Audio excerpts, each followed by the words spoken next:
Okay, God still speak through visions and dreams, does he not? Forever blessed I am, Yeshua HaMashiach. I feel great this morning. I feel the millennial reign. And it feels great. It feels great. But that's not what I'm here to talk about this morning. I'm here to talk about a subject that I don't know if it ever get discussed in your church or not, but in most churches it's not discussed. And that is oral sex. Is oral sex between two married couples, is it okay? Christian couples. Is oral sex okay between two married Christian couples? Man, this guy would have to start cutting his grass now. But anyway, absolutely not. Oral sex is not befitting as Christians. Okay? It's not befitting as Christians. We should not engage in oral sex. It's wrong.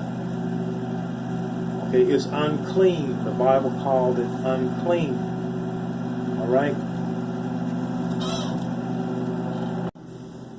The Bible calls it unclean. Now, I'm going to read some scriptures here. In Colossians 3rd chapter, 5th verse, it says, mortify, mortify. What is mortify? Mortify means to deaden, deny your flesh, deaden it, nullify your flesh, your passions, your desires. Okay, and one good way to do that is fasting and controlling your appetite. Okay? It says, mortify therefore your members, your body parts, which are upon the earth. One is fornication. Okay, you have to mortify fornication.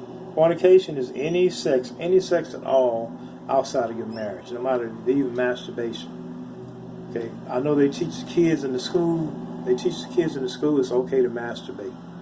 Everybody tell you, the television tell you it's all right to masturbate. You're just doing it yourself. But the Bible tells us not to masturbate. Any type of sin outside of marriage is wrong. It's fornication. It comes under fornication. Now, I know the Word of God is really strict and it's really narrow. I know that. But the Bible said we're going to have to enter in through the narrow gate. We will be saved through entering into the narrow gate. Well, in other words, there's going to be a lot of things we're going to have to take off and stop doing if we want to be saved. Okay? And I know the world teaches the children it's okay to masturbate if you want to masturbate. They just teach them you can do anything you want. But the Bible tells us it's wrong. Okay? And it comes under fornication. It also says mortify. Not only does it say mortify fornication, it says mortify uncleanness, inordinate affection. Now, what is inordinate affection? Inordinate affection is when you go overboard, when you go beyond what is called for. Okay? In other words, let me give you an example. This man claimed to be so in love with this woman. You know how some people, when they claim they're so in love with each other, they just kiss all the time and stuff. Well, anyway, this woman threw up. She actually threw up, and this man came right behind her and tongue kissed her. Okay, that's going overboard. I mean, he should at least said, "Man, go wash your mouth out" or something. Okay, this other guy, he said, well, he's done with homosexuality. He said God delivered him from homosexuality, and he probably did. I ain't gonna deny that. I can't say he didn't. Can't say God did deliver him. But then he found him a wife, and now he's tongue kissing his wife all between her toes. Okay. And he just feel like he just can't live without her, and he put his mouth everywhere on her body. Okay, that's inordinate affection. All right, and before inordinate affection is listed, the word uncleanness is listed. All right, that's unclean. It's unclean. We're not supposed to engage in oral sex. It's unclean. That part of your body releases your waste. All All right? And there's a lot of toxins down there that you don't want in your mouth.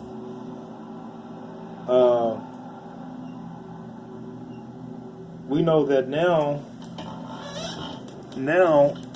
people are teaching the children that they can do whatever they want. And they're also teaching the adults, even the Christians, that all this kind of stuff is okay. It's nasty.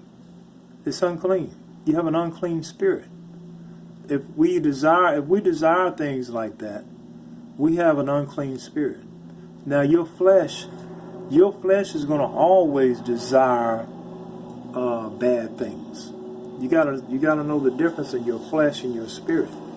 Your spirit is born again, and it's made in the image and likeness of God. It desires what God desires, but your flesh always desires unclean things. Okay, that's why you have to fight off. The Bible says your carnal mind is enmity toward God. It doesn't please God. Okay, that's why you have to always fight off evil thoughts. You have to always fight off lustful thoughts. Okay, because it's your carnal nature to want lustful things, to want unclean things. Okay, but if you notice a lot of times when you have these unclean thoughts or these passions that might arise, there's another part of you that goes yuck. Okay, there's another part of you that goes yuck. Well, that's your spirit man that's saying yuck. Okay, he hates that. And see, now it's up to you. Now it's up to me to either get in the spirit or get in the flesh.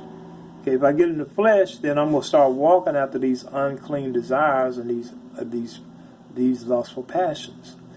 Okay, and God told us not to do that, not to walk in I think 1 Corinthians 13 chapter tells us not to walk after the flesh, but walk after the spirit. Or was that Galatians? Hold on, let me get it. Yes, it's Galatians 5. It tells us not to walk after the flesh, but walk after the spirit. If you look at all the characteristics of the flesh, it's all unclean things. Okay? It's all sinful things. Your flesh always desires the wrong thing or sinful things. But the Bible said don't follow those things. You're going to feel it. You're going to feel those things. Okay? But now one of the ways the Bible teaches us not to desire sexual perverted things is to fast or mortify or nullify or deny your flesh. Deny your flesh to things, the little pleasurable things that you like. This is how you mortify your flesh. Now,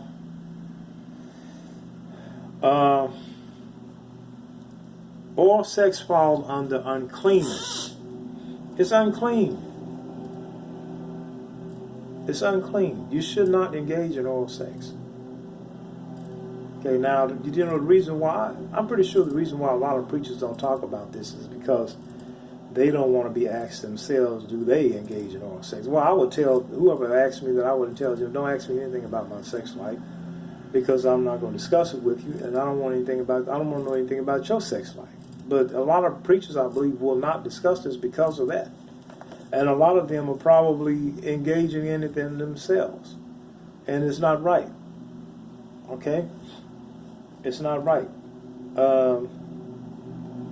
When we were kids, we did a lot of stupid stuff, like oral sex. But once you grow up, man, you find out you don't supposed to be sticking your mouth down there. Okay? You don't know where who been up in that woman. Okay? You don't know what's been up in her or what's in her. And that is no place for your mouth. It's the same with a man. A man could have his penis up in the buttocks of another man, then he gonna stick it in your mouth. Okay, come on, man. We don't have to wonder no more why there's so many sexual diseases.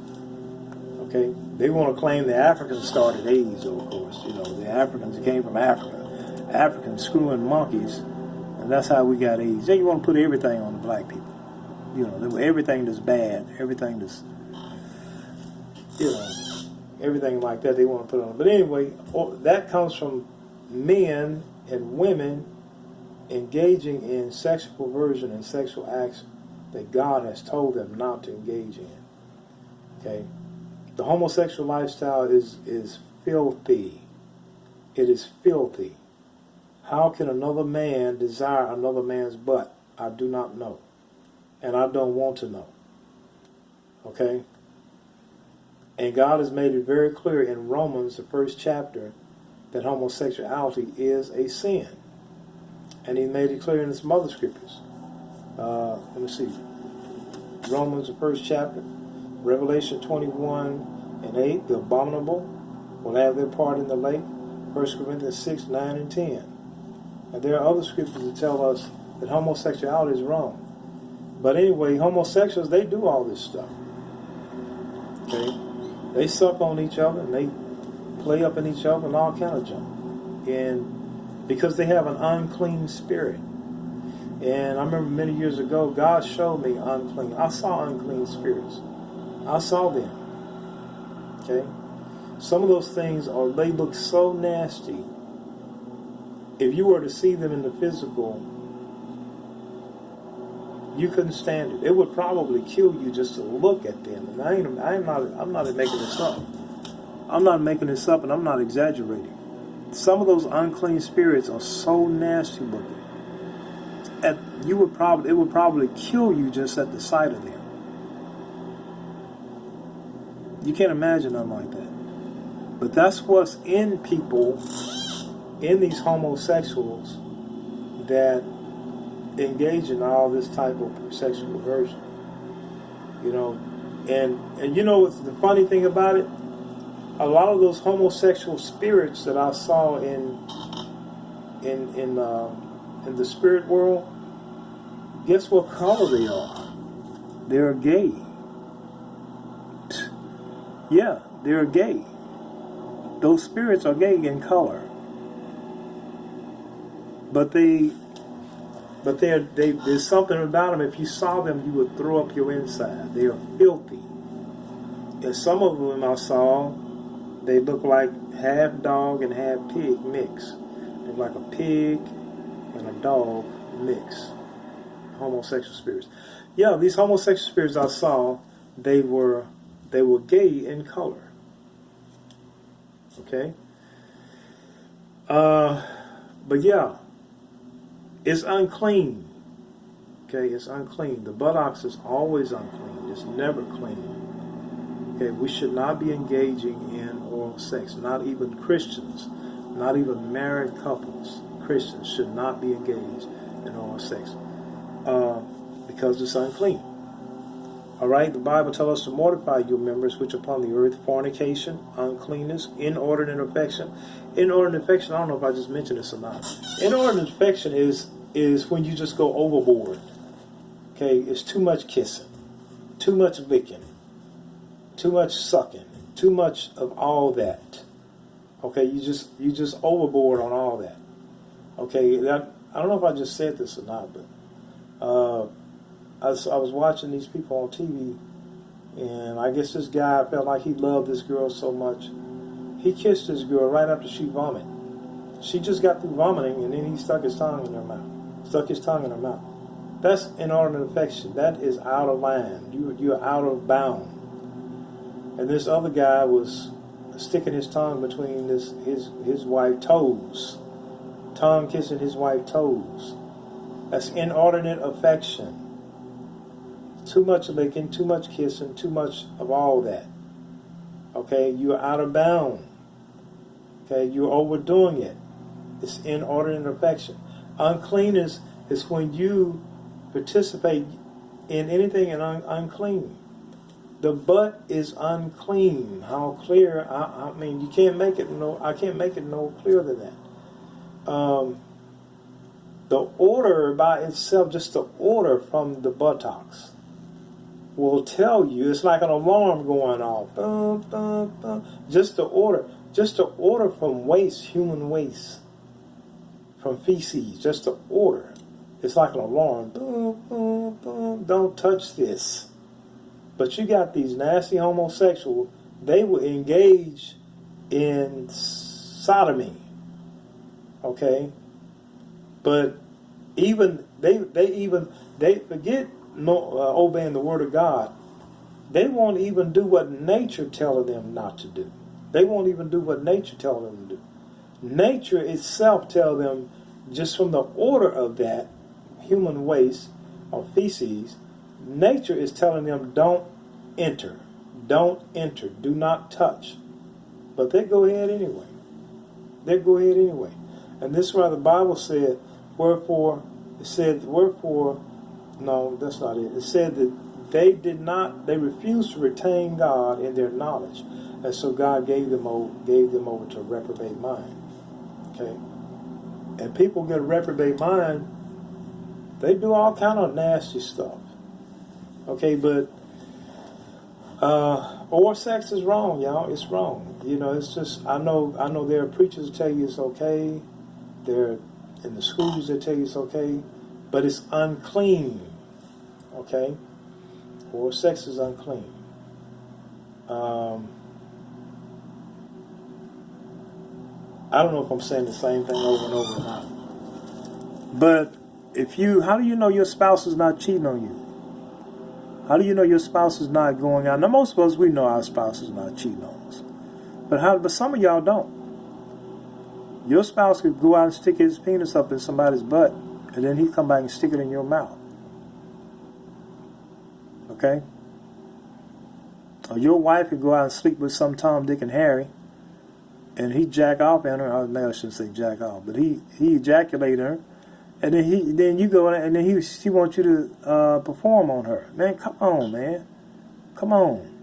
That is unclean, man. That's nasty. Man, how clear? See, and if you have such a strong appetite for this, then that means you need to be delivered. God needs to deliver us from this stuff. I say us because we all, at some point, engaged in oral sex. Okay? But after a while, when you become a Christian and you get this Bible, you should know this stuff is not right, man. If all the things that homosexuals do, we should not do. We should separate ourselves, make ourselves different from them. Because those people are reprobates. They are lost. And it's going to take God to bring them back. But we should not engage in oral sex. It's wrong. It's wrong. It's nasty. Okay, you don't know if your spouse been out with somebody or not. Okay, and you got your mouth down, and I sure, and for you to, and for you people who are not married, and you are performing oral sex on somebody, that is really, really nasty. Because that woman could have been with 3 or 4, and a lot of them are. They with 3, 4, 5, 6, 7 different men in 1 week. And then you don't know where those men been that's been on top of her. And you got your mouth down there?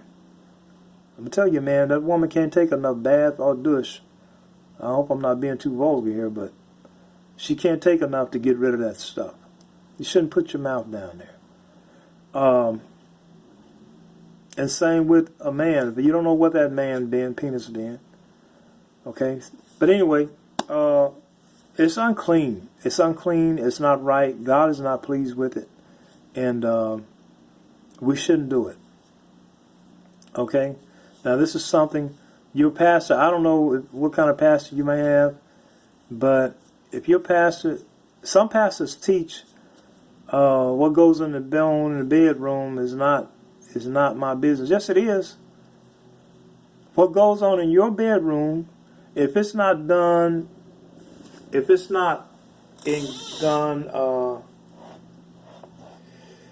you have stepped outside of God's plan and His purpose for your life, it's all of our business. What goes on in the bedroom of my neighbor is our business. Because if he got little boys over there sodomizing little boys, we need to know. The community needs to know. Okay, if he's running whores in and out of his house, we need to know that. Because this is our community, and we have to protect our community. So what goes on in your bedroom, it is our business. It's the community business So to say what goes on in my bedroom is not anybody's business, that's a lie.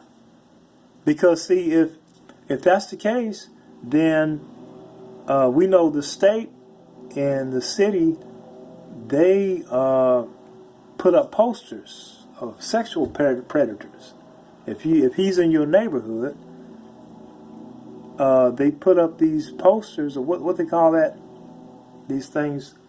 If you have a sexual predator or a person who have committed some sexual crime, then they'll alert the whole neighborhood.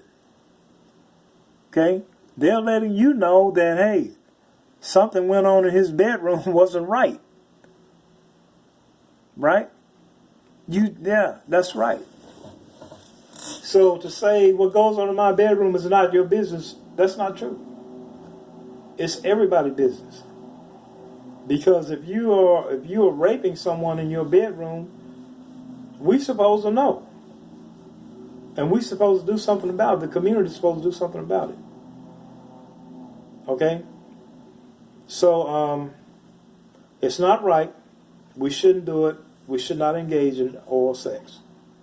It's unclean. It is unclean. It is nasty. All right? So, the Bible tells us to mortify our members. Fornication is any type of sex, any whatever it is, outside of marriage. Inordinate affection is going beyond the boundary line. Too much kissing, too much hugging, too much licking. Okay? Just too much of that. Licking all between the girl toes, and now it's all right to be a little romantic, kiss your wife's feet, something like that. That's okay. Kiss your wife's feet, make her feel like a princess every now and then, make her feel like a queen every now and then. That's okay. But these guys get all down and stick his tongue all between her toes, all beneath her feet, all that stuff. She vomit up, and then he kiss her right after she vomit. Man, come on, man, that's unclean. You have an unclean spirit. Okay? I wouldn't even be particular. I know Solomon talks about kissing his wife, putting his tongue under her tongue, and he talked about how it was like milk and honey and all that stuff. But I guess her teeth and her mouth was clean, because see, that would be, to me, would be unclean. I don't see how people can do that with people and their mouth is not clean. They don't keep their mouth clean. Y'all know what I mean? That's nasty. Okay?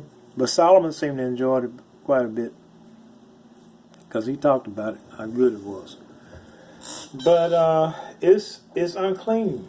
Oral sex is unclean. It is perverted. It's inordinate. That is called inordinate affection. And concupiscence is when you have a very strong desire to do something. When you have a very strong desire for the forbidden fruit. The forbidden fruit. Whatever it is God has forbid us to do, whatever it is that He tell us not to do, you have a very strong desire for that. And if you notice, there are several words that are closely akin to concupiscence. And one word that is closely related and akin to concupiscence is Cupid. The word Cupid. We know where we get the word Cupid. This little angel flies around and shoot arrows and make people fall in love with other people. See? Cupid. Concupiscence. Concupiscence is a strong desire, a lustful desire for something that God has forbid. Well, Cupid is related to this concupiscence. Also, concubine. Concubine, we know concubine, it's closely related to concupiscence also. Concubine is a woman that people use just for sex. Okay? He don't marry her, but he keep her just for sex. And there's the succubus. Is closely related. The succubus comes in at night and copulate with men, and the incubus. Okay, but these words are closely related with concupiscence. Okay, and it's all got to do with sex. All of it. All of it's got to do with sex. And so this word uncleanness also is listed in there. And this word uncleanness has to do with anything that's just unclean. It's just nasty. Okay? All right, and that includes all the waste that comes from your body, whether it be the buttocks, the penis, the vagina. The vagina releases the blood and all the toxins that's in the blood, the mucus, the sperm. She holds the sperm, the man's sperm, whether it be one man or 100 men, you got it up in her. Okay, and then the feces or the waste that comes from the rear, anyway. All that stuff down there is like a cesspool. It's like a cesspool. It's unclean. Okay, you know what? I'm absolutely 100% totally sure that God told me to talk about this morning. And so I did. I hope I said something to help you. Because I know it's a lot of people, they're not sure about it. And your desires sometimes can be so strong to do this stuff with the person that you care about, with the person that you love, until, you feel like it's right to do. No, just because you feel like it's right to do doesn't make it right. Okay, just ask God to deliver you from all lustful desires. I prayed one time. I said, Lord, because I used to couldn't look at a nice-looking woman without looking at her lustfully. And I hadn't did it in so long, I said, Lord, man, I sure would like to know what it's like to look at a woman and not lust after her. To look at a woman, and a beautiful woman, and not lust after her. All you got to do is ask him, and he'll start working on you right away. He'll start working on you right away to get that, to change your nature. Okay, but anyway, I hope I said something to help you. Oh, I don't know. Well, okay, I think I did. I think I mentioned everything I could remember. All right, God still speaks through visions and dreams. Yes, he does. Forever blessed, I am Yeshua HaMashiach.